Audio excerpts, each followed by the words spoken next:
following podcast is recorded and produced by Emerge, a media creators co-op, in affiliation with the network at bicbp-radio.com.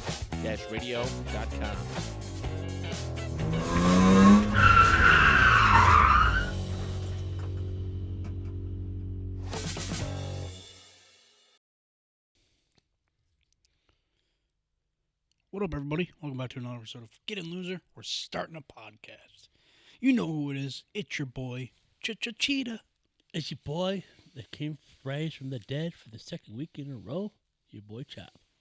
It's been a while since we heard that voice. I know. Kind of starting to get used to not hearing it. I was excited. Fortunately for us, he came back. So. Now, why would you say something like that? Yeah. What? Then if you don't hear it, you're like, oh, I missed that voice. No, I don't. Yeah, he does. I don't like that guy. There's almost over We're not 400 even- episodes of my voice. Yeah, we're talking on the way here. We almost got a different Andrew last week. I'm going to replace you. Wow. I'll be almost here. Well, I will be here. Next month, when we hit our 200, My it'll be Yoder's 100th episode with us. Are we looking for a new host at that time? It's usually I think we'll keep him. Yeah, He's been for all right. I think we'll keep him. because the around trend for a is while. usually 85, 100, then we lose somebody. That means me and... Yoder's trial is over. Yeah. He only had 100 episodes. Sorry, That's Yoder. longer than most pods, and Very after 100 we may kick you out. It's very exciting. Very excited about it. I'm trying to put in the works on a little something special for the 200. Nothing set in stone, so I don't want to mention it, but I think it'd be Was pretty Katy Perry going to shoot No. up fireworks on her No, nothing bra? that crazy, but I think it'd be a nice little surprise if I can make it happen. Or Taylor Swift comes in right here No. next to us? If she came in here, I'd drop kick her. Frankenstein's offense. wife. What? Frankenstein's wife. Yeah. Big fucking dope. Our girlfriend. Big dope. But yeah. Who's this Frankenstein, Yoda? Huh? Who's this Frankenstein you talking about? You didn't see Frankenstein yet on Nettie? No, So that's good. that's the movie we're going to watch. It's good. So good. This is If you like Nosferatu, did you watch Nosferatu? no, Well, I was gonna say, if you like Nosferatu, you'll probably like Frankenstein.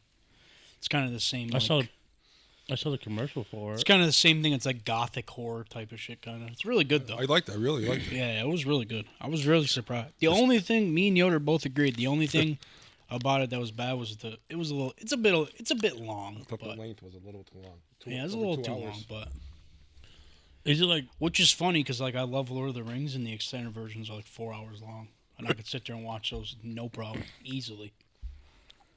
But I don't think I think the problem with Frankenstein is like it's like 2.5 hours kind of, right? It's like about 2.5 hours, maybe a little less. I don't feel like a lot of that time. There's a lot of that time where it's just kind of just like not really a lot of anything really, or just kind of like a lot of build up. Mm-hmm. You know what I mean? Which I mean, I guess you could say that for Lord of the Rings because a lot of it is just walking, but at least there's like shit going on. Frankenstein was really good though. And we were actually talking in the car because the guy who made it, or the guy who directed it, Guillermo del Toro, they were asking him, when he was doing press for the movie, they were asking him if he could choose his next job, what would it be? And he said he would love to get the chance to do Phantom of the Opera. I think that'd be sick. I think he'd kill it. hell yeah? Yeah, I think thought that'd be awesome. thought Yo, of when I was watching. Yo, it. hold Yeah. on. Yo, forget to introduce yourself, man. No, he did. He did? Yeah. Didn't he? No, he didn't. Oh, We kicked him out. That's your boy Yoder. better late than never. Man, let's talk about his actor, the director. Yeah, Guillermo del Toro. I mean, you Guillermo got to know who it is. Dark Crystal. Isn't that who did it? Dark Crystal? Yeah. He did good in that movie. Yeah. David Bowie movie. You remind me of The Babe. What's your Babe with favorite the David Power? Bowie movie? Probably that one, Dark Crystal. I liked him remind me in of The Babe with the Power. I liked him in the other one when he was at the which I got a hair on my tongue. And I can't get it off. he was that warlock dude. Yeah, that's Dark Crystal, man. The Goblin King. Yeah, I know it was Lemonescent or something. No, that's the fucking Dark Crystal. Young Jennifer Connelly. I know it was like another one, like Labyrinth or something. Oh, you know what? Maybe it is. Actually, I think it is Labyrinth. Labyrinth is I'm this getting one. He's dark. confused. This one. Yeah, you're right. Yeah, it's a Labyrinth. I got confused. Say that again. The Labyrinth. No, the one The Dark Crystal. Dark Crystals with that the he was puppets. right. What? That he was right. No. Yeah, I got confused. No, Dark Crystal is like the dark version of the Muppet movie. Yeah, Dark Crystal came first, then the Labyrinth. That's why I got confused. Yeah, the Dark Crystal's the weird one with the Jim Henson one. But Jim Henson did the Labyrinth too. But whatever, dude. You remind me of the Babe, dude. The Babe with the power. Power of voodoo. The voodoo that you do so well. Voodoo. You do. Remind me of the Babe. So Cheetah, how was your week? Uh, First of all, before you go on, first of all, fighting. We don't call him by his government name on the show. It's Cheetah, Chop, and Yoda. Yoda, that's his technically his government name. That's just weird. Yeah, we figured out after the episode, me and Yoda, we put our brains together and figured it out that the real reason Fiden wanted to come on last week is just so he can fangirl. Probably. He didn't actually want to be here for an episode. He just wanted to be here because of who our guest was. No, that's actually wrong. Huh? He did. He made plans to come on the pod. Oh, because he before you came on told the him? pod, they pushed me to get Andrew on. Oh, okay. Okay. I didn't know that. Yeah, sure. Just because he likes racing, and he's like, hey, he meet one of his local racing fans. Yeah, guy was super cool, though. I mean, shout Yeah, out to him. catch Dude. that He was episode. awesome. I'm He in was super contact nice with guy. another one as well. Yeah, he was a super nice guy. I mean, I was confused as shit because I don't understand anything you guys were talking about, but it was cool. Yo, all you do is hear the announcement. Hey, he's going around the left turn. He was Like, literally oh, saying shit, and I was just like, bro, I have Left no turn. idea what Oh. that means, but... Yeah, if you go right, I was you're gonna in make a trouble. racing joke. Like if I was like a coach, I'd be like, "I got advice for you. Turn left and be back soon." That's pretty much all it is, right? Just turn left. Yeah. Just put your signal on. They should have a signal. It would be funny if just for the whole race they just have a blinker on. On the straightaway, you have to turn it off, but then and you get penalized if you don't put your signal on. You get they pull you over. You know, it'd be fun, The hand right? signals. It'd be could improve racing. Go You know, like this. it's great advice like this. But yeah, it was pretty cool. But yeah, my week was alright. I haven't really done much. I'm kind of slow at work, with the winter coming. So they got me back on shampooing, which is like my bread and butter. That's what I live for. So that's what I live and die for. When they tell me it's shampooing time, I drop to my knees and I cry. I'm so excited. No, If I could do just that all year long, I would. I love doing that shit. were you affected by the shutdown as far as Yeah. getting paid? Oh, yeah. No, not getting paid. No, we got paid. So you're not. No, we're How about you? You're like Was the post office. Was you Yeah. affected by the shutdown? No, we're separate. we're like essential, I guess, considered. Essential Yeah, or we're whatever. separate. Yeah. So no, it didn't. None of that shit affected us. Thank God. Yes, the same. It affected our business a little bit just because we didn't get as many people coming in, just because a bunch of shit wasn't being funded. But I mean, during the winter, it's always slow anyway, so it doesn't really matter. It's the only shitty part about working there. Those winters are always super slow because, nobody wants to come vacation. I mean, nobody wants to come vacation here anyways, but definitely don't want on vacation when it's fucking cold out. Oh, if the fall freezes again, that brings a lot of people. Yeah, that's true. In my opinion, once you've seen it once, you've seen it 100 times. Yes. But yeah, I mean, I haven't been doing much. I like I said a couple weeks ago on the pod, I got off my Lexapro finally. So I'm right back into the swing of things, man. Watching movies again like crazy, loving it. Me and Yoder been talking about maybe somewhere down the line, maybe reviving my, resurrecting my movie pod. Because I miss just reviewing movies, man. So, but yeah, I watched Frankenstein the other day. It was pretty good. Yes, it was. Got a full review of that up on My Letterboxd. To watch Fantastic Four finally because that's on Disney Plus. Hated it. I won't watch it. Was not a fan. Was you not a fan I because remain a professional Pedro Pascal hater. I watched I'll Naked die Gun on yesterday. that. What? I watched Naked Gun yesterday. the new Oh one? yeah. Yeah, I thought it was Great movie, funny man. still. It's so good. Yeah. Told you it was good. That was great. So wasn't it? good. Yeah. Then what else did I watch recently? I watched something else. Oh, I watched the new Jurassic World. What? The new Jurassic World. Oh. Which I mean, Why? listen, No, I mean, not, listen. No, not why did you watch it, but why are we still making these fucking movies? Listen, man, you're not expecting cinematic masterpiece here, but it's got big dinosaurs and Scarlett Johansson. Sign me up. Scarlet. Yep. I mean, sign me up for that every and time. Scarlett Johansson, that girl's got some big dinosaurs. Yeah, exactly. I mean, I watched it just for her, and I mean, for that and like My man's not wrong. for that and the dinosaurs alone, I was entertained enough to enjoy it. I mean, it's not a perfect movie by any sense. I mean, No Chris Pratt. you can only make so many dinosaur movies before like, all right, maybe we should just stop making dinosaurs. Where do you rank it in the Jurassic World of movies? I still think the first Jurassic World, Chris Pratt's probably the best of them all. That one was really good. I think after that they I agree. increasingly I went really only downhill. like two of those movies. I like Jurassic Park Yeah, and Jurassic World. Those are the only two I like. Yeah. The rest of them I've watched them all. I haven't seen the new one, but they're yeah, like it's just like just hit myself over the head with a wiffle ball bat and just to get the same feeling. But yeah. The new one, you could tell it takes a lot of like. It's very similar to like the Lost World. right, Like a lot of it's very they like have to similar. go back into the island Yeah, again. Why are we still going back to these islands? Literally, I mean, It's just like who's going to these islands? It's like now didn't this you hear- time, like it's not like everybody doesn't know that everybody's ever gone to these islands is dead. Like they never come back, right?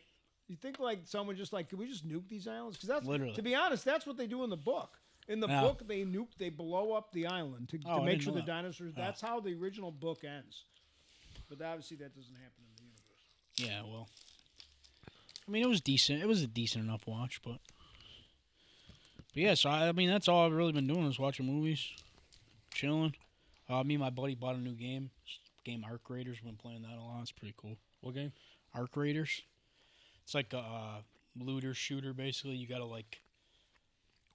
you're in this community that lives underground. You have to go up top to like scavenge shit, and then you have to extract.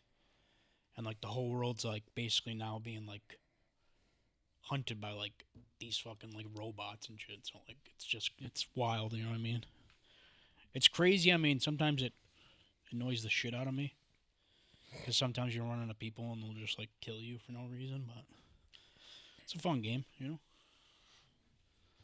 That's all I've been doing though. Just been chilling, you know, living it up. Now I only cry 17 times a day instead of 30 before, so that's good. That's Going down. yeah, exactly. What about you, Yoder? What's going up with you? Not much. This week was odd because Veterans Day was not a Monday holiday. It's whatever day it falls on, the 11th. So Oh it yeah, was- thank you for your almost service, by the way. For For 4 those days. who don't know, Yoder tried to join, but he was denied. No, I did. He joined yes, technically. I was in for 4 So- days. Yes, Half service, almost service. Thank you for your almost. I still got my DD 14 and my honorable There discharge. you go. Wow, I think you're probably the first one that knew that dealing with the basic got your honorable discharge. Like in a week. Oh, it wasn't his fault. He's got 2 flat feet.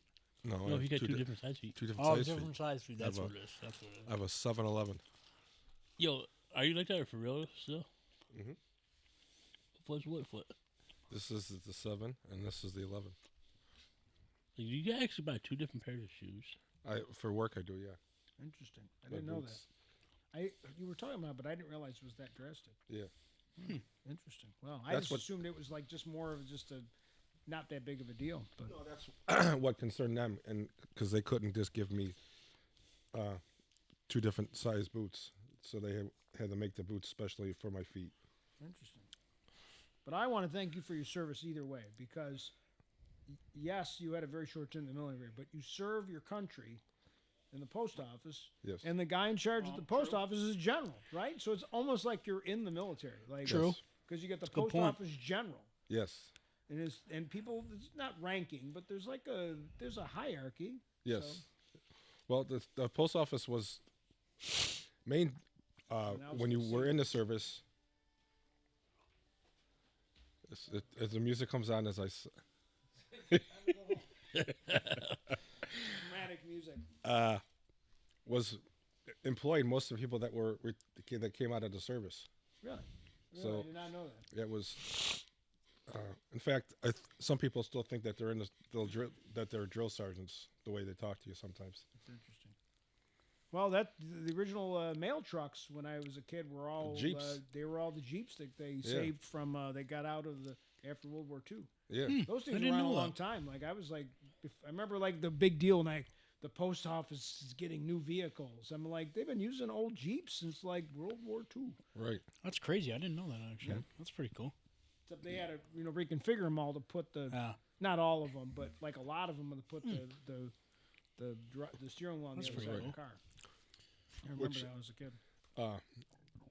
I don't deliver, so I don't know how a person for 8 hours drives on the right, then goes home and drives on the left without getting confused. I just get I couldn't. confused regularly anyway. So it doesn't, regular confusion. That's how my parents were when they went to way back, years back. My parents went to France. My mom said she just like wouldn't drive while she was there. She was like, "It's too fucking confusing." She's No, like, "We that's got in into the cab," England, and not she's like, "We France. got into the No, cab the France one is day," and I was regular- like, It's only England.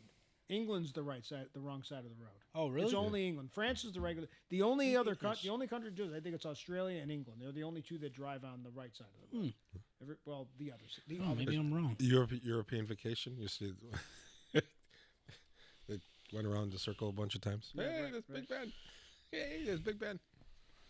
Yeah, I've been there. Like it's a huge that intersection is like the biggest roundabout ever, obviously. So Yeah. and And then, people are flying through that thing. It's crazy. It is crazy. then we tried to build roundabouts here, and they're too narrow, and people don't know how to drive. No, but I mean, it's gonna take America a while. only goes straight. There's a bunch of them in Buffalo now, and Mm-hmm. they're much more efficient. Like I like the fact that there's less lights in Buffalo in the city because they put all those roundabouts in. And as we just stated, the circle is to get rid of the lights. Right. But Buffalo, in Niagara Square, has got a light in the middle of the square, in the circle. Why is there a light in the middle of the circle? That's a whole idea of a circle. I don't know. I never realized there was Preach a light. quiet, Yoda. I know. Like in Preach front it. of City Hall or on Right? the Yeah, backside. and they're right in front of City Hall, but on the other side of the circle, I don't know. That's interesting. where I don't think I Delaware realized and that. Franklin are. Did not realize that. Yes. There's two lights over And there. I go through it all the time because I don't look for a light. Yoda, there's two lights over there, by the way. And it's Niagara Square. Mm-hmm. I believe there's two lights. But who the hell has the lights on the roundabout? I was going around in Hamburg one time. Dude was blaring his fucking horn. I see a fucking car coming this way. Dude starts blaring his horn like, "What do you want me to go on traffic?" Dude followed me for like a half mile. Really? We've been to Iceland and in like Reykjavik, which is their main city, like any of the major intersections are all roundabouts. And then when you're like going through like the countryside, like if like kind of the equivalent, like if you were driving from Buffalo to say, I don't know, Youngstown, like every single major intersection from Buffalo all the way to Youngstown is all roundabouts. So when we went from like the glacier park that we went to and drove up back to our hotel until we got to the city, we never stopped the car once because every single major intersection was just a roundabout. Like it never stopped. I'm like, wow, this is super. Guy was always questioning roundabouts until I actually got to really driving one and it was efficient. So like, it was cool. Like I never had to stop. It just kept going. Like I never think about all the times you have to stop your car when you're going like down transit or something. It just sucks. Like if they could clean that up, it'd be great. Right. He knows the interesting The fact? roundabout. You know what's interesting? If you say you're serious Irish in Mile Strip Highway, she calls it Melissa. Not Melissa. Melissa Street. Like Jesus. Like she can't say the 190. She can say 190.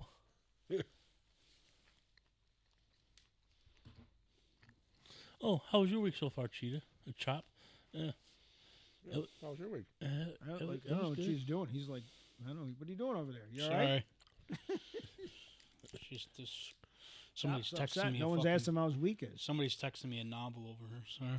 How was your week, Chop? The first week, I can't remember. I don't know what happened last week. I really couldn't. Oh, but I finished all 3 Austin Power movies in 3 days. Of course, it would take you 3 days to watch those movies. You couldn't just watch them all one day. No, work conflict. You were giving the disappointed father look that I gave you the other last week. When Yoder's guest showed up 20 minutes late. I had to give him the disappointed father look. I was like, But You apologize. I was a little bummed about the Bills. Oh, But I can't stand Patriot fans. Those ones, ew, we're gonna take the division. Ew, we're gonna take the division. Go ahead. Drake Mill ain't shit. that doesn't piss me off about Peter. What pisses me off is like, this kid's playing good, no doubt. But now they're like, oh, we got fucking Tom Brady reincarnated already. It's time for us to take over again. Like, all right, calm down, bro. But someone say it would take the Patriots one. You're having a good season for the first time in how long? right. But it's going to take a couple. He's going to take a couple of them get hurt, and they're going to be back to reality. Only reason Stephon Diggs did, and some said it was those calls were unofficially unaccepted for the Bills game that game. Well, it's also like, people are like mad that, like, he's doing good, and they're like, oh, why the fucking Bills let him go? And it's like, bro, the Bills didn't let him go. He wanted to go. Right. He basically forced his way out. He was being a fucking diva, just like he was in Minnesota. And he basically wanted out, and now, you know what I mean? Mm-hmm. Don't give it time. Don't worry. The same shit will happen in New England. All players like that are always the same. They always do the same shit. Yo, would you rather have him or AJ Brown? I don't know, man, because now AJ Brown's going in, like, the media and shit, and, like, calling out his team and shit. Like, I don't know, man. I don't like that shit. The only thing I don't like about AJ Brown, his statements like, if you had me on your fantasy, you might as well drop me. Yeah, I don't like shit like that, dude. Like, okay, I think shit like that's like, I mean, I get being frustrated, but like, come on, man. You know what I mean? That's a little. Right. But who am I? I don't know. Hey, but losing to the Dolphins, what hurts more? Losing to the Dolphins or losing to the Kansas City Chiefs? Losing to the fucking Dolphins because they suck ass. Because they're garbage. I mean, it was just an embarrassing loss. I mean, it wasn't. They got beat by a fact coach that- who wears fucking capris. Or a coach? And a quarterback who probably can't even count past 20. He just had so many concussions. No offense. You like how I trashed him first and then said no offense? Yo, if the playoffs have to start today, this week, guess who's not in the playoffs at all? Chiefs? Yeah. That'd be fantastic. Watch the first year the Chiefs don't make the playoffs. Watch us fucking be one and done, probably. Be just our luck.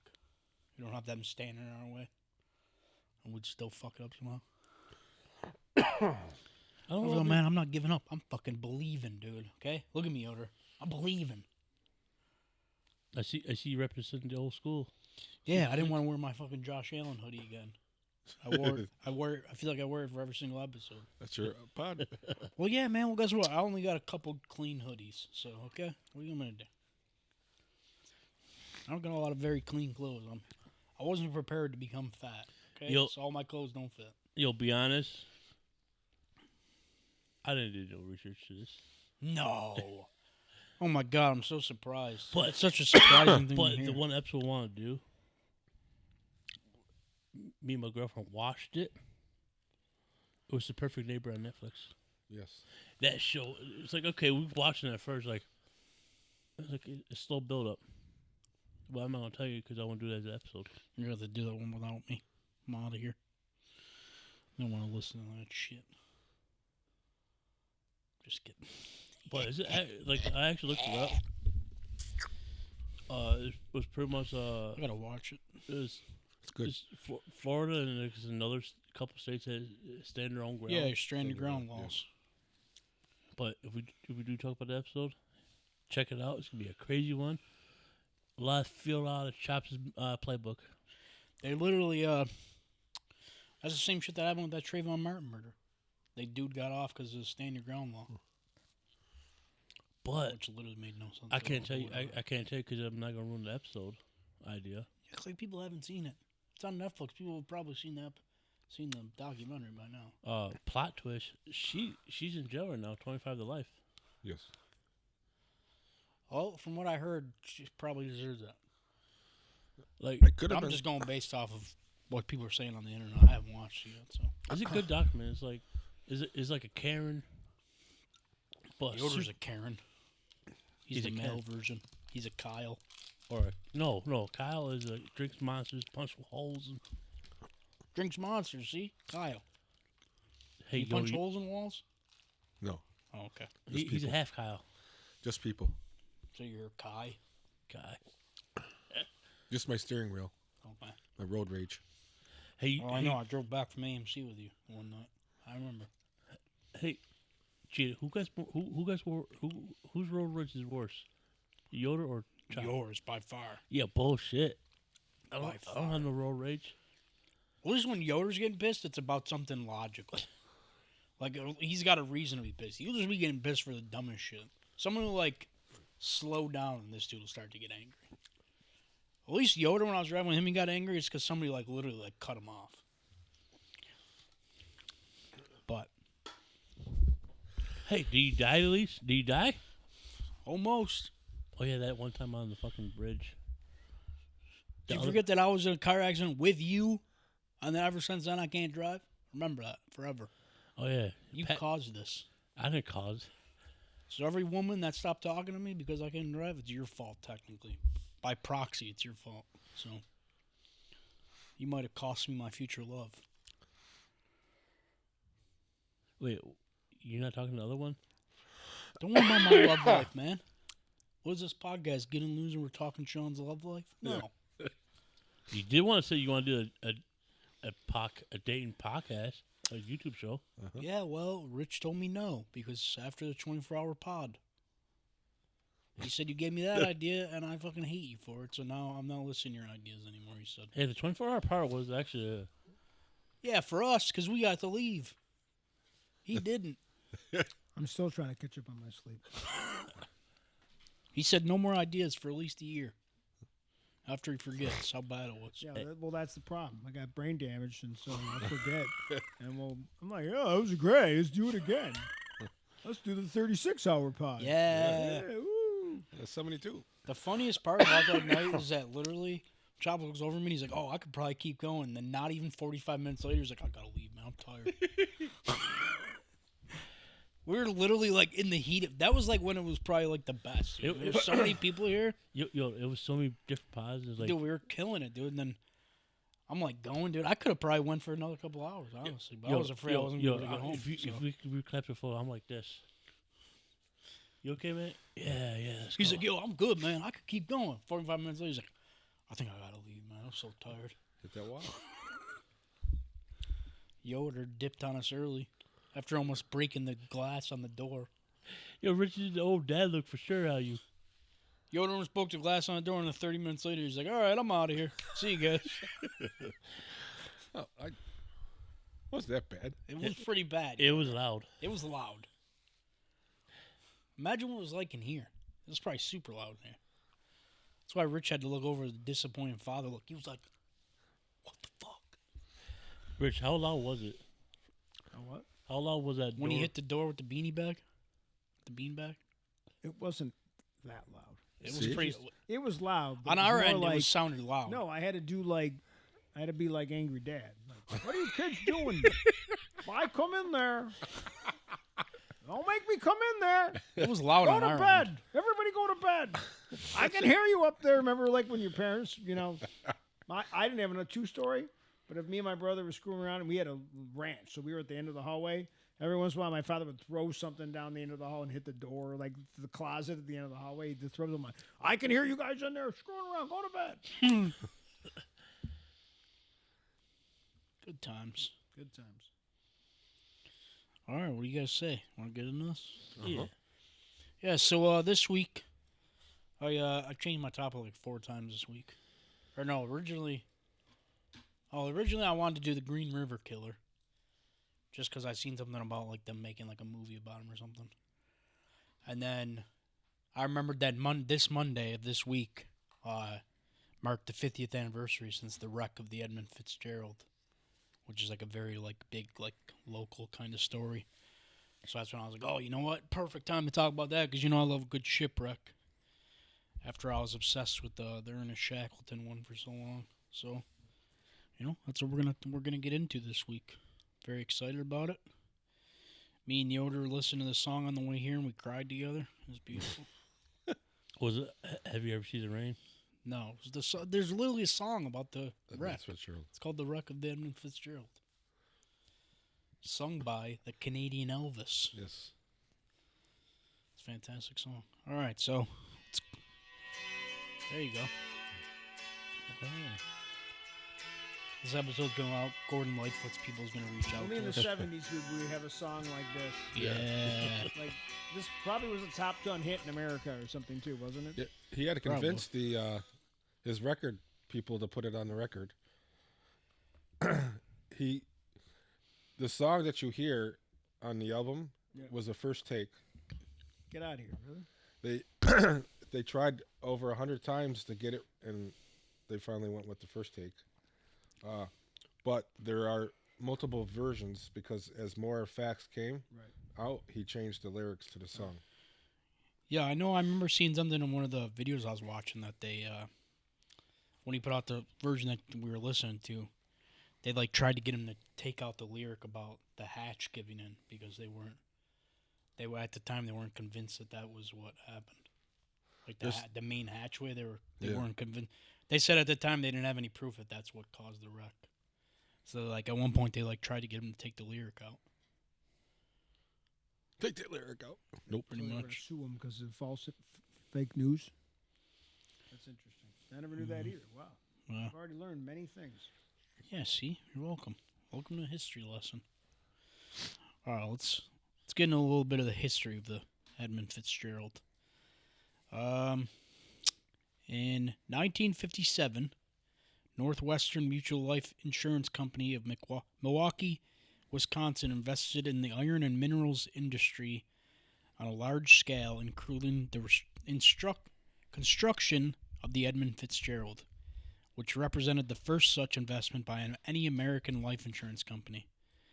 They contracted Great Lakes Engineering Works of River Rogue, Michigan, to design and construct the ship within a foot of the maximum length allowed for passage through the soon-to-be completed St. Lawrence Seaway. The ship's value at the time was $7 million, equivalent to $59.6 million in 2024. The Edmund Fitzgerald was the first Laker built to the maximum St. Lawrence Seaway size, which was 730 feet long, 75 feet wide, and with a 25-foot draft. The molded depth was 39 feet. The hold depth was 34 feet, 4 inches. Glue laid the first Neil plate on August 7th that same year. With a dead weight capacity of 26,000 long tons and a 729-foot hull, Edmund Fitzgerald was the longest ship on the Great Lakes, earning her the title Queen of the Lakes until September 17th, 1959, when the 730-foot SS Murray Bay was launched. Edmund Fitzgerald's 3 central cargo holds were loaded through 21 watertight cargo hatches, each 11 by 48 feet of 5/16-inch thick steel. In 1969, the ship's maneuverability was improved by the installation of a diesel-powered bow thruster. Originally coal-fired, her boilers were converted to burn oil during the 1971 to 1972 winter layup. By ore freighter standards, the interior of the Edmund Fitzgerald was luxurious. Her J.L. Hudson Company designed furnishings included deep pile carpeting, tiled bathrooms, drapes over the portholes, and leather swivel chairs in the guest lounge. There were 2 guest staterooms for passengers, air conditioning extended to the crew quarters, which featured more amenities than usual. A large galley and fully stocked pantry supplied meals for 2 dining rooms. Edmund Fitzgerald's pilot house was outfitted with state-of-the-art nautical equipment and a beautiful map room. Dude, you see the pictures of this thing? It's fucking huge, Yeah, dude. it's It's massive. Northwestern Mutual wanted to name the ship after its president and chairman of the board, Edmund Fitzgerald. Fitzgerald's own grandfather and all great uncles had themselves been lake captains, and his father owned the Milwaukee Dry Dock Company, which built and repaired ships. Fitzgerald had attempted to dissuade the naming of the ship after himself, proposing the names Centennial, Seaway, Milwaukee, and Northwestern. The board was resolute, and Edmund abstained from voting. The 36 board members voted unanimously to name her the SS Edmund Fitzgerald. More than 15,000 people attended Edmund Fitzgerald's christening and launch ceremony. On June 7th, 1958, the event was plagued by misfortunes. When Elizabeth Fitzgerald, wife of Edmund Fitzgerald, tried to christen the ship by smashing a champagne bottle over the bow, it took her 3 attempts to break it. Another attendee, Jennings B. Frazier of Toledo, suffered a heart attack and died. A delay of 36 minutes followed while shipyard crew struggled to release the keel blocks. Upon sideways launch, the ship created a large wave, dousing spectators, then crashed into the pier before righting herself. Other witnesses said they swore the ship was trying to climb right out of the water. On September 22nd, 1958, Edmund Fitzgerald completed 9 days of sea trials. Yeah, that's fucking crazy. His wife had a hard time breaking the bottle. Dude, So- they say some shit's a sign, man. Maybe that was their sign to not put this motherfucking thing in the water and not Some sail. lady died of a heart attack. Dude, I ain't never seen more sign than that in my life. I know. If you're trying to put this thing in the water and somebody dies at the christening, that probably should tell you right there that this is going to be bad. Northwestern Mutuals. What were you going to say? It was like a final destination kind of like. Literally. They got a premonition of death, and they said, "No, we're good. We'll be all right." Northwestern Mutual's normal practice was to purchase ships for operation by other companies. In Edmund Fitzgerald's case, they signed a 25-year contract with Ogle Bay Norton Corporation to operate the vessel. Ogle Bay Norton immediately designated Edmund Fitzgerald the flagship of its Columbia transportation fleet. The Edmund Fitzgerald was a record-setting workhorse, often beating her own milestones. The vessel's record load for a single trip was 27,402 long tons in 1969. For 17 years, Edmund Fitzgerald carried taconite from Minnesota's Iron Range mines near Duluth, Minnesota, to ironworks in Detroit, Toledo, and other ports.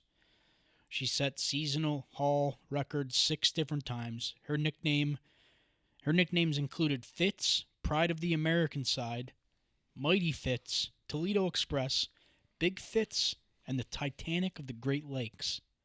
Jesus, man, you have somebody die at your christening and then you name it the Titanic of the Great Lakes? You're just asking for trouble. You're putting, like, some voodoo on that shit, dude. You see that, though? Pride of the American Side? It's from the song. It's also in the song.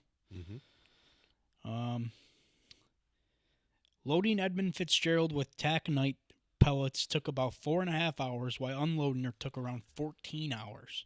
What the hell? A round trip between Superior, Wisconsin, and Detroit, Michigan usually took her 5 days, and she averaged 47 similar trips per season. The vessel's usual route was between Superior, Wisconsin, and Toledo, Ohio, although her port of destination could vary. By November 1975, Edmund Fitzgerald had logged an estimated 748 round trips on the Great Lakes and covered more than 1 million miles, a distance roughly equivalent to 44 trips around the world. Up until a few weeks before her loss, passengers had traveled on board as company guests. Frederick Stonehouse wrote, "Stewards treated the guests to the entire VIP routine. The cuisine was reportedly excellent, and snacks were always available in the lounge. A small but well-stocked kitchenette provided the drinks. Once each trip, the captain held a candlelight dinner for the guests, complete with a mess-jacketed stewardess and special clam digger punch. Because of her size, appearance, string of records, and DJ captain, Edmund Fitzgerald became a favorite of boat watchers throughout her career. Although Captain Peter Pulser was in command of the Edmund Fitzgerald on trips when cargo records were set, he is best remembered for piping music day or night over the ship's intercom system while passing through the St. Clair and Detroit rivers. While navigating the Soo Locks, he would often come out of the pilot house and use a bullhorn to entertain tourists with a commentary on details of the Edmund Fitzgerald.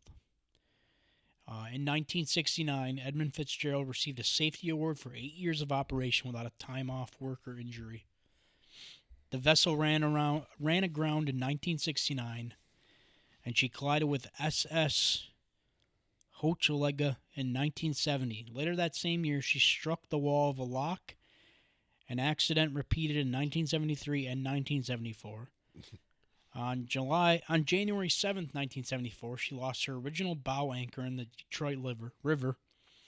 None of these mishaps were considered serious or unusual. Freshwater ships are built to last more than half a century, and Edmund Fitzgerald would have still had a long career ahead of her when she sank.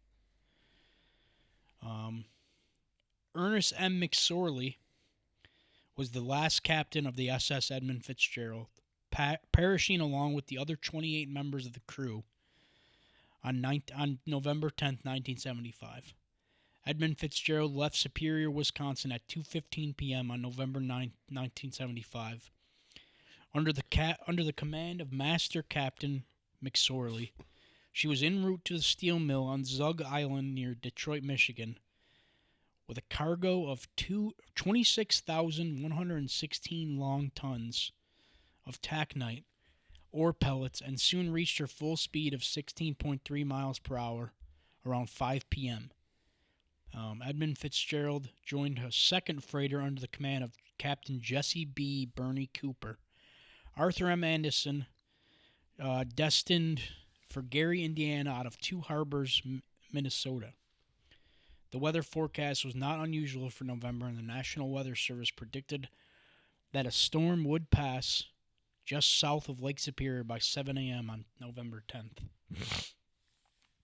SS Wilfred Sykes loaded opposite Edmund Fitzgerald on the Burlington Northern Dock No. 1 and departed at 4:15 p.m., about 2 hours after Edmund Fitzgerald. In contrast to the National Weather Service forecast, Captain Dudley J. Paquette of Wilfred Sykes predicted that a major storm would directly cross Lake Superior. From the outset, he chose a route that took advantage of the protection offered by the lake's north shore to avoid the worst effects of the storm. The crew of the Wilfred Sykes followed the radio conversations between Edmund Fitzgerald and Arthur M. Anderson during the first part of their trip and overheard their captains deciding to take regular Lake Carriers Association downbound route. The National Weather Service altered its forecast at 7 p.m., issuing gale warnings for the whole of Lake Superior. Arthur M. Anderson and Edmund Fitzgerald altered course northward, seeking shelter along the Ontario shore, where they encountered a winter storm at 1 a.m. on November 10th. Edmund Fitzgerald reported winds of 52 knots and waves 10 feet high. Captain Paquette of Wilfred Sykes reported that after 1 a.m. he overheard McSorley say that he had reduced the ship's speed because of the rough conditions. Paquette said he was stunned to later hear McSorley, who was not known for turning aside or slowing down, state that, "We're going to try some lee from Isles Royale. You're walking away from us anyways.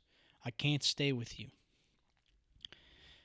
At 2 a.m. on November 10th, the National Weather Service upgraded its warnings from gale to storm, forecasting winds of 35 to 50 knots. Until then, Edmund Fitzgerald had followed Arthur M. Anderson, which was traveling at a constant 14.6 miles per hour. But the faster Edmund Fitzgerald pulled ahead at about 3 a.m. As the storm center passed over the ships, they experienced shifting winds, with wind speeds temporarily dropping as wind direction changed from northeast to south and then northwest.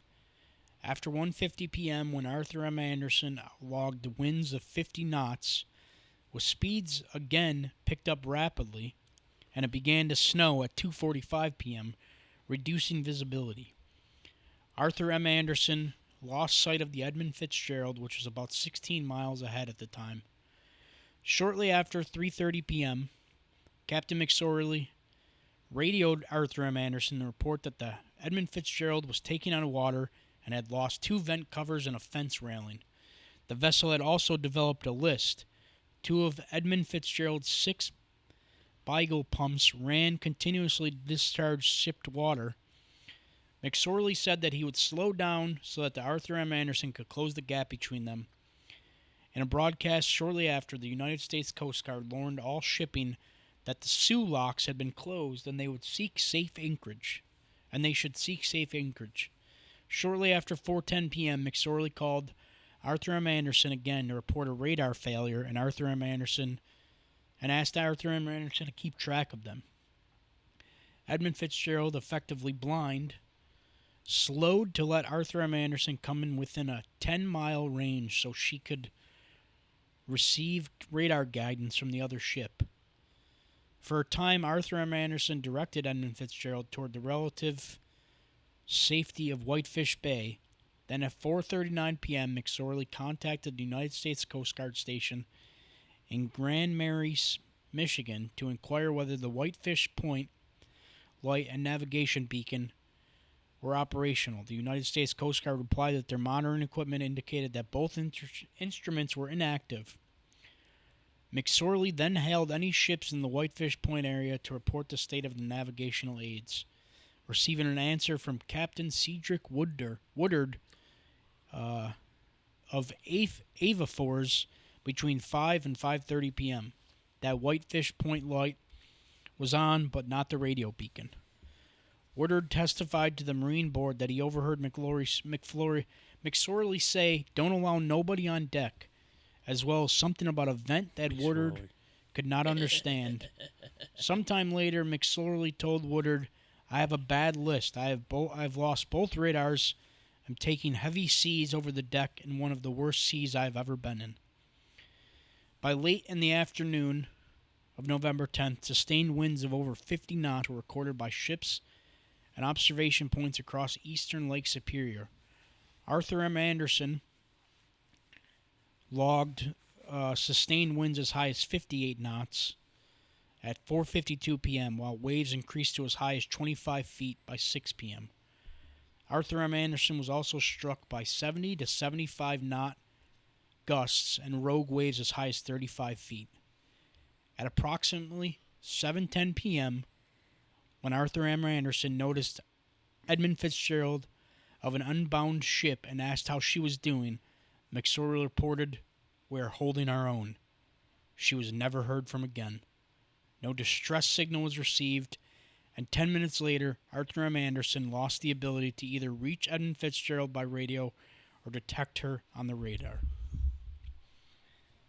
Fucking crazy, dude. Imagine the last words anybody ever hears from you being, "We are holding our own," We're holding our own. when you, in fact, were not holding your own. That's crazy, dude. And then, yeah, they say not long after that. They say either at that time or not long after that, the Edmund Fitzgerald sank. Yes. Never to be seen again. Well, until they discovered it again. But none of the crew was ever found again. Which All is one of the 29. craziest things about it. But, yeah, let's keep going. I guess we'll see what happens next. Very exciting. Yes. Captain Cooper of the Arthur M. Anderson first called the United States Coast Guard in Sault Ste. Marie at 7:39 p.m. on Channel 16, the radio distress frequency. The United States Coast Guard responders instructed him to call back on Channel 12 because they wanted to keep the emergency channel open and they're having difficulty with their communication systems, including antennas blown down by the storm. Cooper then contacted the upbound saltwater vessel Nanfree and was told that she could not pick up the Edmund Fitzgerald on her radar either. Despite repeated attempts to raise the United States Coast Guard, Cooper was not successful until 7:54 p.m. when the officer on duty asked him to keep watch for a 16-foot boat lost in the area. At about 8:25 p.m., Cooper again called the United States Coast Guard to express his concern about Edmund Fitzgerald, and at 9:03 p.m., she was reported missing. Petty Officer Philip Branch later testified, "I considered it serious, but at the time it was not urgent." Lacking appropriate search and rescue vessels to respond to Edmund Fitzgerald's disaster, at approximately 9 p.m., the United States Coast Guard asked Arthur M. Anderson to turn around and look for survivors. Around 10:30 p.m., the United States Coast Guard asked all commercial vessels anchored in or near Whitefish Bay to assist in the search. The initial search for survivors was carried out by Arthur M. Anderson and a second freighter, SS William Clay Ford. The efforts of a third freighter, the Toronto-registered SS Hilda Marjane, were foiled by the weather. The United States Coast Guard sent a buoy tender, Wood Rush, from Duluth, Minnesota, but it took 2.5 hours to launch and a day to travel the search area. The Traverse City, Michigan United States Coast Guard Station launched a HU-16 fixed-wing search aircraft that arrived on scene at 10:53 p.m. when HH-52 United States Coast Guard helicopter with 3.8 million candle power searchlight arrived at 1 a.m. on November 11th. Canadian Coast Guard aircraft joined the 3-day search, and the Ontario Provincial Police established and maintained a beach patrol all along the eastern shore of Lake Superior. Although the search recovered debris, including lifeboats and rafts, none of the crew were ever found. On her final voyage, Edmund Fitzgerald's crew of 29 consisted of the captain, the first, second, and third mates, 5 engineers, 3 oilers, a cook, a wiper, 2 maintenance men, 3 watchmen, 3 deckhand, 3 wheelsmen, 2 porters, a cadet, and a steward. Most of the crew were from Ohio and Wisconsin, and their ages ranged from 20, watchman Carl A. Peckel, to 63, Captain McSorley. Edmund Fitzgerald is among the largest and best-known vessels lost on the Great Lake, but she is not alone on the Superior seabed in that area. In the years between 1860, when Invincible was lost, and 1975, when Edmund Fitzgerald sank, the Whitefish Point area had claimed at least 240 ships. That's crazy, dude. That's wild. They say more ships go missing in the Great Lakes than the Bermuda Triangle. Yeah, it's crazy. And the water there is so fucking cold that, you know what I mean? Once you go down, you're down. You know what I mean? Mm-hmm. That's why they say, too, with the Edmund Fitzgerald, that it basically became like a watery grave. Because it's so cold down there that none of the bodies will ever surface again. They're just down there forever. You know what I mean? Mm-hmm. It's crazy. A U.S. Navy Lockheed P-3 Orion aircraft piloted by Lieutenant George Connor found the wreck using its magnetic anomaly detector on November 14, 1975, in Canadian waters close to the international boundary at a depth of 530 feet.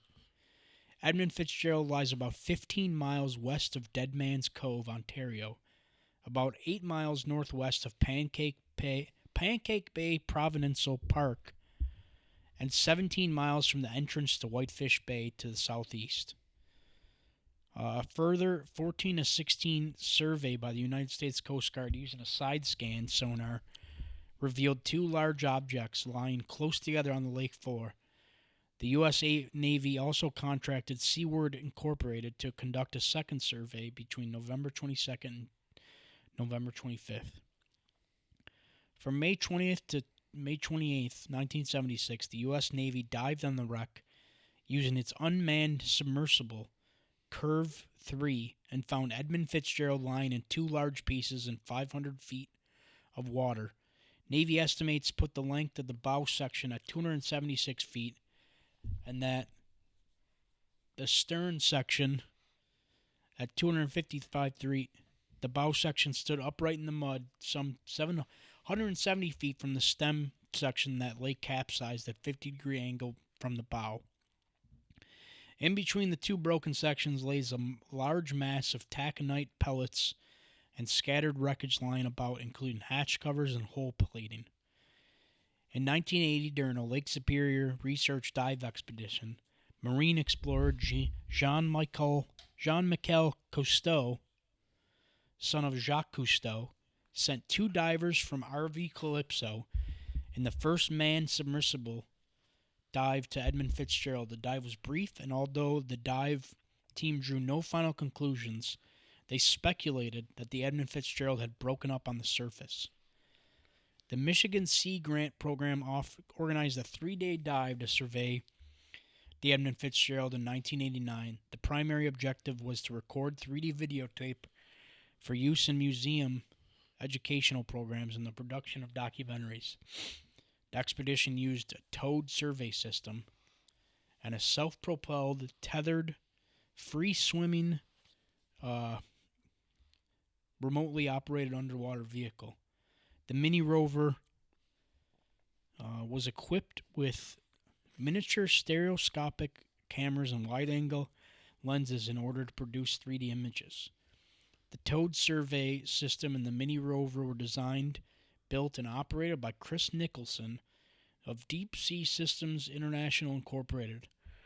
Participants included National Oceanic and Atmospheric Administration, the National Geographic Society, the United States Army Corps of Engineers, and the Great Lakes Shipwreck Historical Society, and the United States Fish and Wildlife Service, the latter providing RV Grayling as the support vessel for the ROV.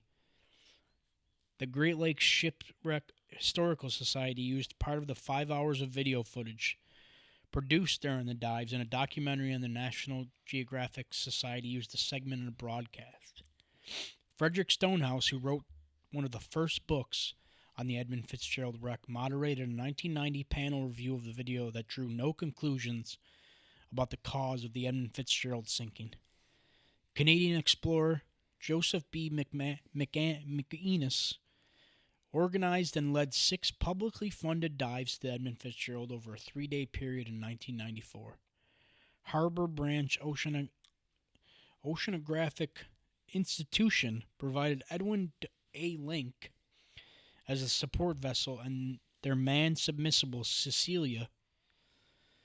The Great Lakes Shipwreck Historical Society paid $10,000 for 3 of its members to each join a dive and take pictures.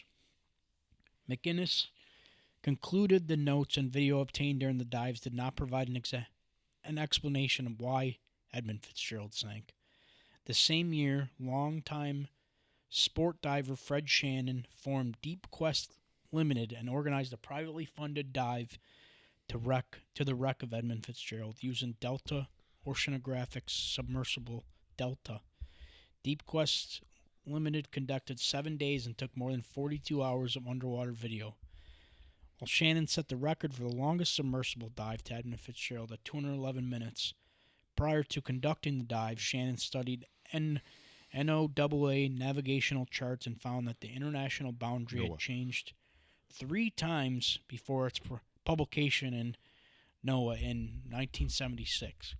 Shannon determined that the GPS coordinates from 1994 Deep Quest expedition, at least 1/3 of the 2 acres of immediate wreckage contained in the 2 major portions of the vessel in U.S. waters, because of an error in the position of the U.S.-Canada boundary line shown on official lake charts.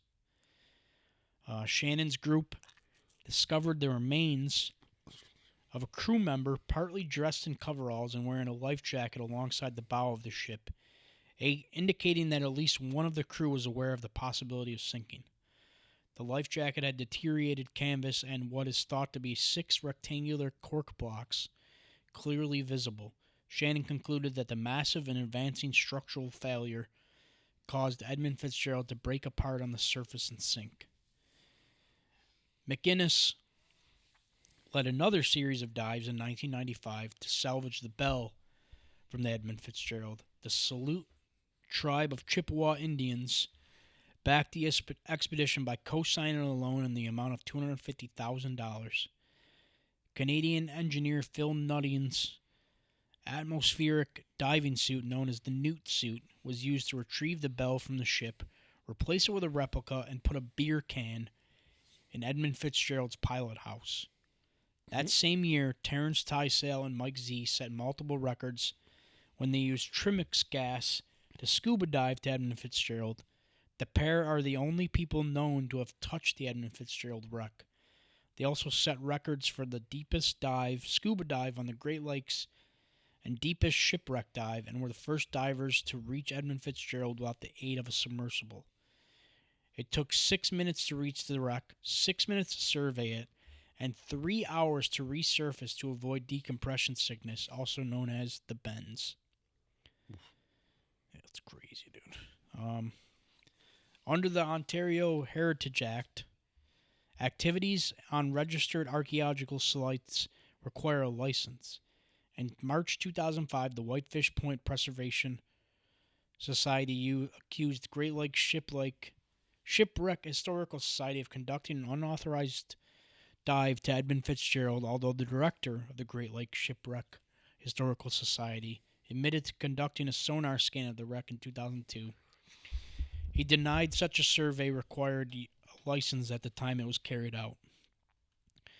In April 2005, amendment to the entire Ontario Heritage Act allows the Ontario government to impose a license agreement or a license requirement on the dives, the operation of submersibles, side scan sonars, or underwater cameras within a designated radius around the protected sites. Conducting any of those activities without a license results in fines up to $1 million. In Canadian. Still. On the basis of the amended law to protect wreck sites considered watery graves, the Ontario government issued updated regulations in January 2006, including an area with 500 meters or 1,640 feet radius around the Edmund Fitzgerald and other specifically designated marine archaeological sites. In 2009, a further amendment to the Ontario Heritage Act imposed licensing requirements on any type of surveying device. As for the... I don't think still to this day they ever got a definitive answer of why the Edmund Fitzgerald sunk, right? No, there's just Extreme weather. I think it's just a lot of people have different guesses. opinions, yeah. Some people think that the load was too heavy and she was too close to land and she bottomed. Also have to do with extreme weather. Well, that too, yeah. This guy just reads the line and automatically thinks that that's the answer. You can't fall asleep for half the episode and then just wake up and just read one line. Weather! What's the weather? Uh-huh. Well, the weather is why they were in so, they believed that the weather forced them too close to land. The gale force winds. But here's the thing: why the captain knows hey, bates, we got a fucking storm coming. Why we just... They knew there was a storm. The entire crew knew there was a storm coming. One of the captain's like, hey, we're going to just sell tomorrow then. Huh? I don't know, man. What I look like, the captain? Yeah, they don't know. They said, it could be anything. It could have been weather. Or it could have been the Canadian government. Could have been inaccurate navigational charts that took them off course, Or it could have been the Canadian government covering up something. Yeah, that's Could what be. it was. Well, see, the captain's name is Cooper. Ooh. So, What was the same Cooper of... could he be related to DB? I'm the conspiracy theory here, and you guys are worse than me. Because your conspiracy might open our minds up, man. Like, man. Under the maritime law, ships fall under the jurisdiction of the admiralty courts of their flag country. As Edmund Fitzgerald was sailing under the U.S. flag, even though she sank in foreign Canadian waters, she was subject to U.S. admiralty law. With a value of $24 million, Edmund Fitzgerald's financial loss was the greatest in Great Lakes sailing history. In addition to the crew, 26,116 long tons of taconite sank along with the vessel. Two widows of crewmen filed a $1.5 million lawsuit against Edmund Fitzgerald's owners, Northwestern Mutual, and its operators, Ogle Bay Norton Corporation, 1 week after she sank. An additional $2.1 million lawsuit was later filed. Ogle Bay Norton subsequently filed a petition in the U.S. District Court seeking to limit their liability to $817,000, $920,000, in connection with other suits filed by families of crew members. The company paid compensation to surviving families about 12 months in advance of official findings of the probable cause and on condition of imposed confidentiality agreements. Robert Hemming, a reporter and newspaper editor, reasoned in his book about Edmund Fitzgerald that the United States Coast Guard's conclusions were benign in placing blame on neither the company or the captain, and saved the obligatory Norton from very expensive lawsuits by the families of the lost crew.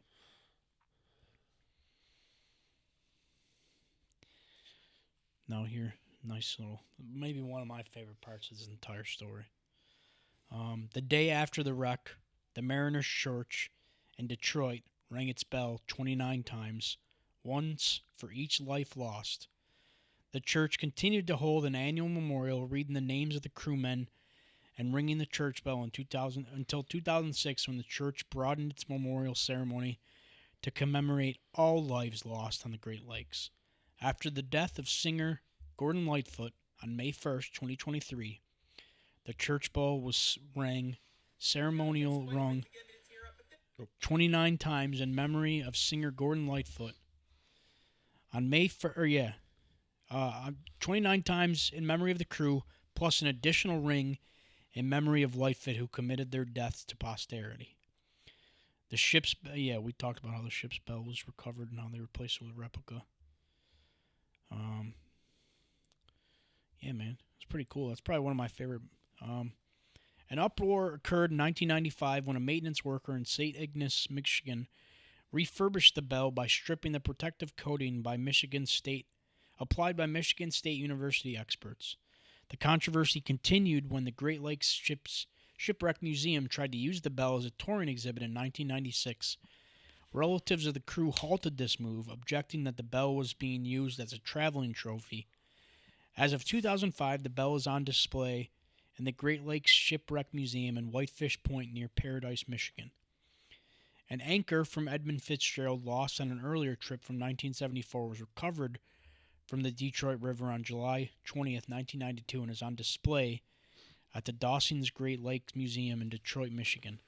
The Dawson's Great Lake Museum also hosts a Lost Mariners Remembrance event each year on the evening of November 10th. Artifacts on display in the Steamship Valley Camp Museum in Sault Ste. Marie include 2 lifeboats, photos, a movie of Edmund Fitzgerald, and commemorative models and paintings. Every November 10th, the Splint Rock Lighthouse near Silver Bay, Minnesota, emits a light in honor of Edmund Fitzgerald. On August 8th, 2007, along a remote shore of Lake Superior and Keweenaw Peninsula, a Michigan family discovered a lone life-saving ring that appeared to have come from the Edmund Fitzgerald. It bore markings different from those of rings found at the wreck site, and was thought to be a hoax. Later, it was determined that the life ring was not from the Edmund Fitzgerald, but had been lost by the owner, whose father had made it as a personal memorial. The Royal Canadian Mint commemorated Edmund Fitzgerald in 2015 with a colored silver collector coin with a face value of $20. In 2025, as part of celebrating the 50th anniversary of the sinking, the Edmund Fitzgerald Memorial Swim was held using a relay system. 68 swimmers completed the symbolic final journey of the Fitzgerald by delivering taconite pellets from Superior, Wisconsin to Detroit, Michigan. The taconite was presented to the deputy mayor of Detroit at the Mariners Church as part of a memorial ceremonies to honor Fitzgerald and her crew. Ontario singer-songwriter Gordon Lightfoot composed and recorded the song The Wreck of the Edmund Fitzgerald for his 1976 album Summertime Dream. On NPR's Weekend Edition Saturday, on February 14th, 2015, Gordon Lightfoot said he was inspired to write the song when he saw the name misspelled Edmund in the Newsweek magazine 2 weeks after the sinking. Lightfoot said that he felt that it dishonored the memory of the 29 who died. Lightfoot's popular ballad made the sinking of Edmund Fitzgerald one of the best-known disasters in the history of the Great Lakes shipping. The original lyrics of the song show a degree of artistic license compared to the events of the actual sinking. It states the destination as Cleveland instead of Detroit. Also, in light of new evidence about what happened, Lightfoot modified one line for live performances. The original stanza being, "When supper time came, the old cook came on deck, saying, 'Fellas, it's too rough to feed ya.' At 7 p.m., a main hatchway caved in. He said, 'Fellas, it's been good to know ya.'" Whitefoot changed the third line to 7 p.m. it grew dark, it was then. Although possibly to at 7 p.m. it grew dark, it was dim. He also changed the word musty in the lines. In a musty old hall in Detroit they prayed, in the Maritime Sailors Cathedral, to rustic, as the building is not actually musty. It is also not a cathedral, as it is not the seat of a bishop, and his name is actually Mariners Church, but this line was never changed. On May 2nd, 2023, at 3 p.m., the Mariners Church of Detroit tolled its bell 30 times. 29 times in memory of the crew of the Fitzgerald, and 30th time in memory of Lightfoot, who died at age 84 on May 1st, 2023. In 1986, Stephen Dietz and songwriter-lyricist Eric Peltomi wrote the musical 10 November in memory of Edmund Fitzgerald sinking. In 2005, the play was re-edited to a concert version called The Gales of November, which opened on the 30th anniversary of the sinking at the Fitzgerald Theater in St. Paul, Minnesota. On November 10th, Shelley Russell opened a production of her play, Holding Our Own, The Wreck of the Edmund Fitzgerald, at the Forrest Roberts Theater on the campus of Northern Michigan University. The production featured a cast of 14, 11 sit on board of the Edmund Fitzgerald, and 3 on the Arthur M. Anderson. A piano concert titled The Edmund Fitzgerald was composed by American composer Jeffrey Peterson in 2002. It was premiered by the Sault Sympathy Orchestra in Sault Ste. Marie, Ontario in 2005 as another 30th anniversary commemoration. Dun dun dun. Oh, God. Crazy, man. You know? Mm-hmm. And a lot of the, a lot of the families of the crew members, at one point they asked that they never look for the bodies. They said they'd rather the bodies just stay there, wherever they are. You know? Because they said they believe that most of the bodies are still inside the Fitzgerald. They took it down. They went down with their ship, man. That's right. Nothing more honorable than that. You know? Yes. Hold on. I'm trying to find the name of the crew members.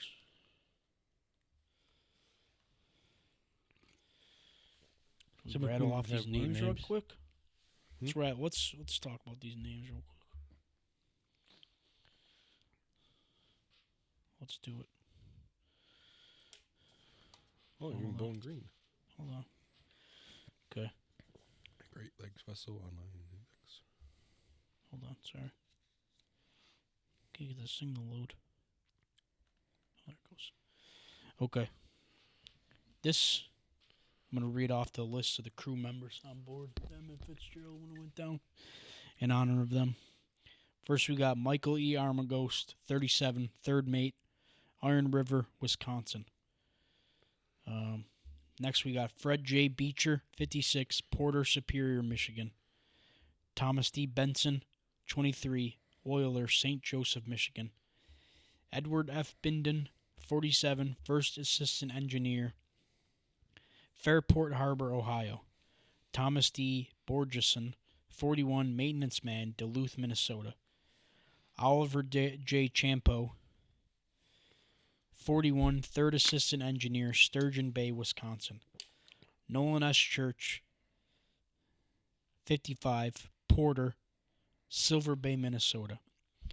Ransom E. Cundy, 53, Watchman, Superior, Wisconsin. Thomas E. Edwards, 50, Second Assistant Engineer, Oregon, Ohio. Thomas E. Edwards, 50, Second Assistant Engineer, Oregon, Ohio. Oh, did I read that one already? I did. Yep. Whoops. Well, the names are so close together, I can't remember.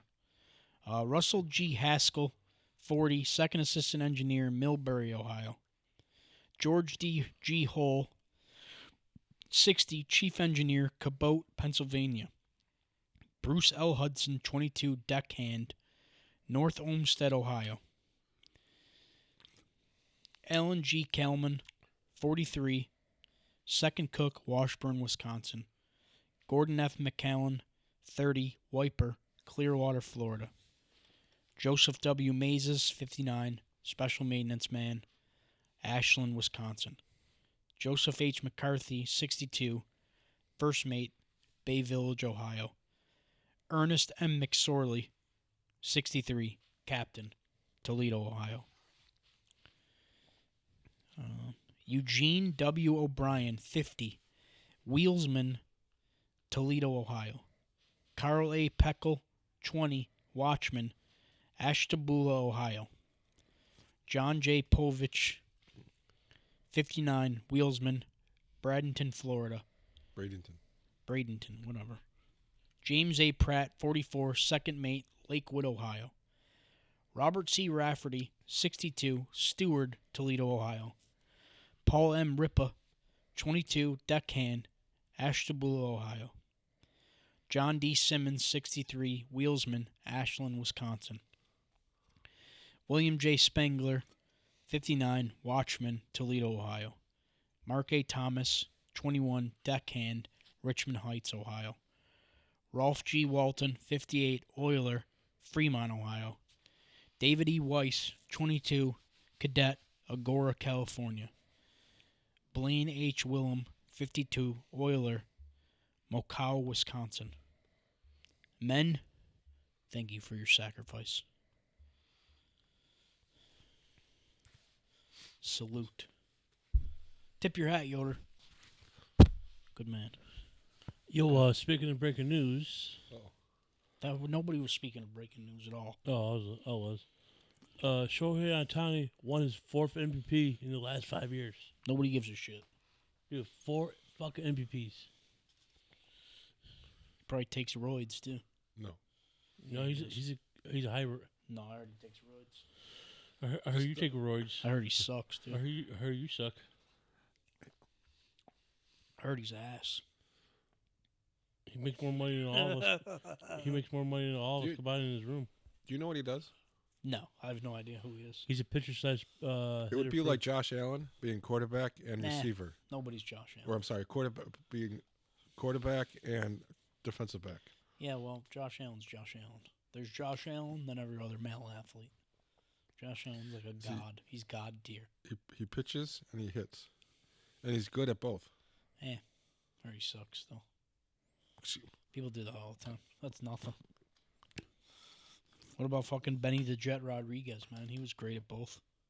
He was mediocre. Just kidding. He only hit. Oh, you can get a. If you go on to Amazon, you can get a model of the Edmund Fitzgerald for $66. Oh yeah. Mm-hmm. You should go on Amazon and pre-order me a copy of Dogma when it drops in December, and it could be your gift to me. We should go on I'd like to Amazon, be part of the pod for 100 episodes, and I'll find or you. go on Amazon and get the Griswold car. They have it We back should there. get a Griswold. We should try to look into that. See if Right we here. can get a Griswold car. See if we can find like a replica of it or something. You know, Or make it even just better. put it back there. And we have little We'll action put a figures mic of on top ourselves of it. in the car. Yeah, there you go. Well, now you're taking it too far. That's too much work. But yeah, Well, I forgot to mention.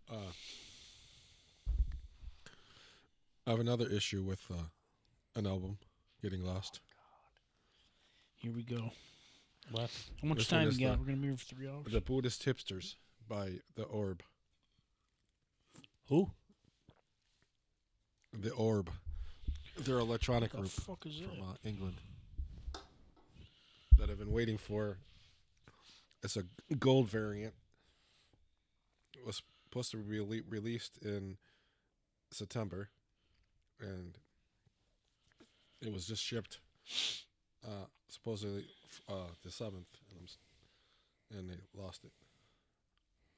Who? Their UPS over there? Yeah, the company's saying USPS lost it. But you work for the USPS. Yes. Hey Yoder, what do you think the chances are that somebody stole my Kathy Hochul check? You think it's that, or you think that they're just incompetent and they still haven't sent it? They're incompetent and haven't sent it. That's unfortunate. Or for it me. could have been routed to California, and it's sitting in California somewhere. That's unfortunate for me. Everybody else gets to feel the joy of getting it. Not me. You know, how How many people have got their checks? got mine like first week? Rich, did you get your check? I got my check. You did? I did. I'm literally the only one left that hasn't gotten it. You I got a me? $400 check for me and my wife, and both my sons got a check too. I The got. fuck, But that's man! I'm just- the only it's just person left. stupid. It's my money. Just don't tax me in New York State so damn much. My New Yeah. York State taxes are ridiculous. Don't give me $200 and act like I'm supposed to be happy. Get the frick out of here with that. Right. I'd Get be out of here. Lower my taxes. New York Lower my State. insurance rates. Why are Lower insurance? my everything. Yeah. God damn, fuck, you did that. Seriously, like $200. What am I going to do with that? Right. You know what I did with my $200? Go out for dinner. I bought a safe. An outside safe. You know what I do with the $200? I just put it towards my home equity. Paid off some debt. Oh, It's fake money anyway, so it's just You know what I'm gonna do raise with it if my- I ever get it? Pre-order Dogma, so I can finally watch it in 4K beauty. Oh, but I can't wait for the $2,000 check to come out. what? Mm-hmm. What? I'll believe it when I see it. What are we getting $2,000 for now? Because Daddy Trump, because El Presidente. Big Daddy wants to give it to you. But if you make over $100,000, you don't get qualified. He's gonna give you the check. He's gonna spank you on the bum with it. Hey, Rich, did you hear that Brainiac's gonna be the villain for the next Superman movie? I kind of predicted that. Yeah. I always kind of felt that was the idea because I feel it's going to have something to do with the destruction of Krypton as Brainiac. Yeah, they said something about that he's gonna be the main villain. That Who's Brainiac? Superman and Lex Luthor are gonna team up to defeat Kind him. of like an android bad guy. He's like an alien. He's like one of the big bads He's when never it comes really to been. Superman. He's never been in any type of live Yeah. action at all. Like he's only in an animated one. After what he did with the hell's that guy from Guardians 3? The fuck was that guy's name? Oh yeah, I can't remember I that know what guy's you're name. talking about. But yeah, I'm excited to see what he does with Brainiac. But after what he did with that guy looked badass. You talking about Adam Silver? No, talking about the villain in the third one. You talking about the gold? The guy was collected that made Rocket. Oh, Can't remember what his name was. the collector? No. I don't remember what his name was. Ass face or something like that, probably. That was probably his name, right? Butt cheek face. So yeah, man, that was the wreck of the Edmund Fitzgerald. What do you guys think? Good. Yoder, did you know anything about this before I brought up the topic? No. Had you known anything about it before? Well, I know this from Gordon Lightfoot's song. Yeah, me too. That's where I discovered it, was from the song. And then I'm like, man, I wonder what this song's about. And then I looked it up, and I'm like, wow, this song just got increasingly more depressing. It slaps, dude. It's such a good song. I like Gordon. Yeah. I liked Gordon, I should say. I still do. Yeah, after my obsession with the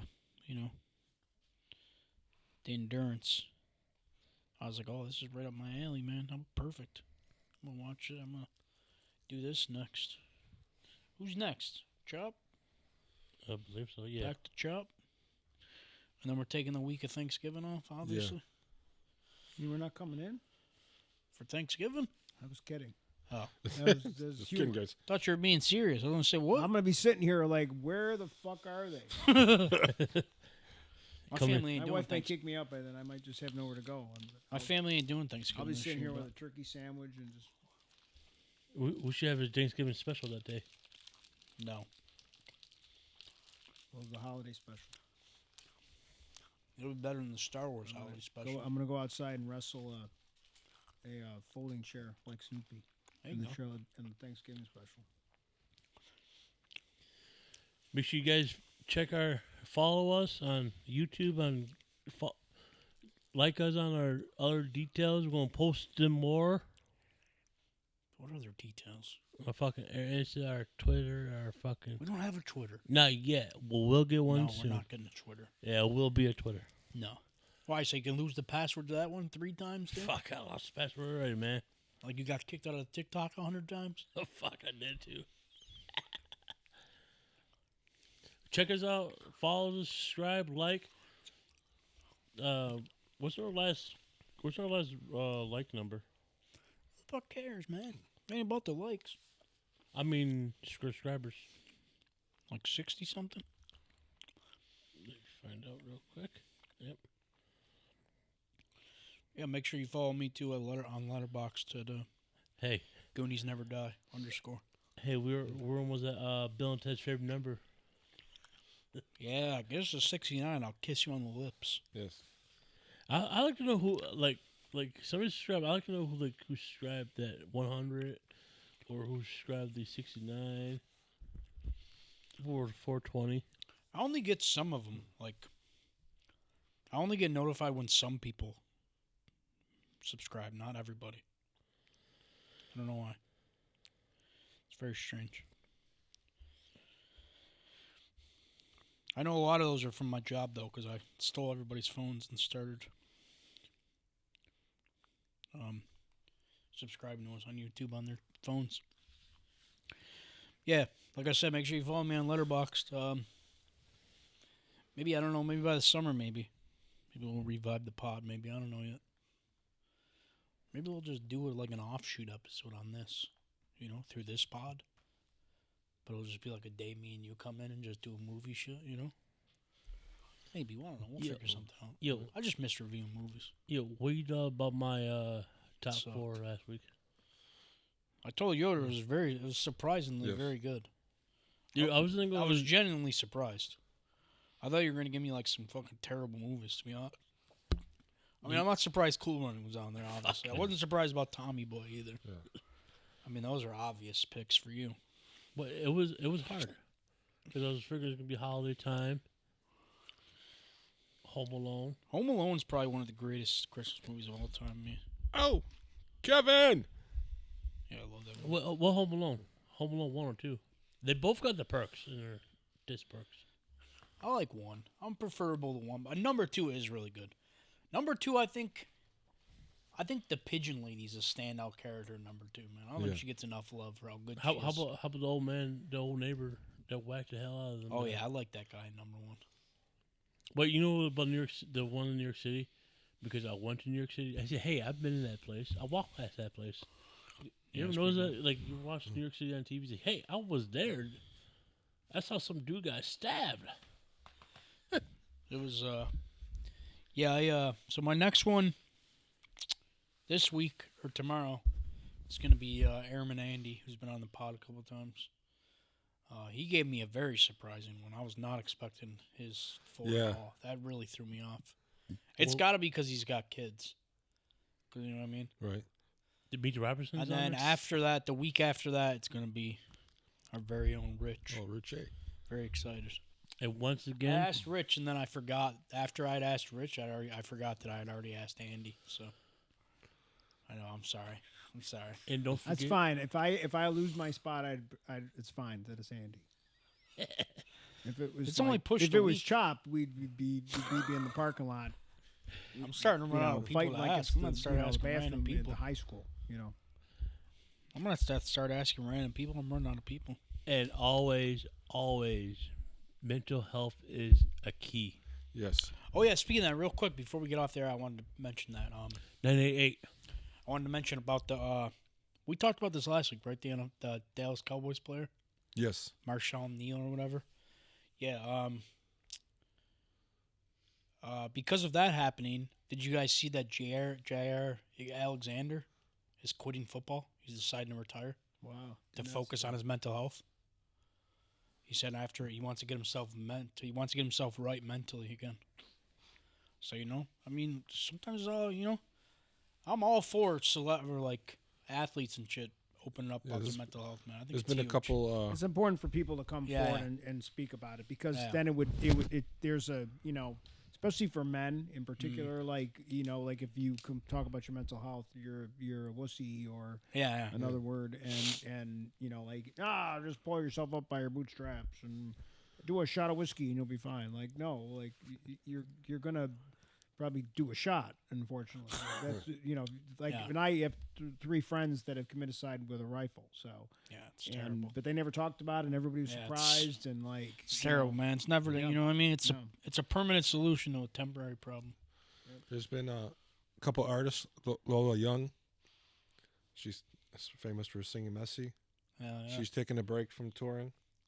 Same with the fucking Louis Capaldi. He took like an entire year off to get himself right mentally. The Came singer- back, fucking making bangers again. dude. His last name's Wood.